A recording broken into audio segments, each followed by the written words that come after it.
Magandang araw! Panibagong video na naman ng pagluluto.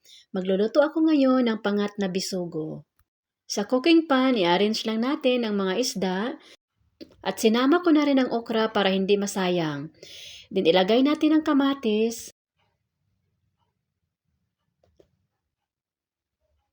at saka ang onions, pati na rin ang siling haba. Din timplahan natin ito ng asin, seasoning at saka paminta.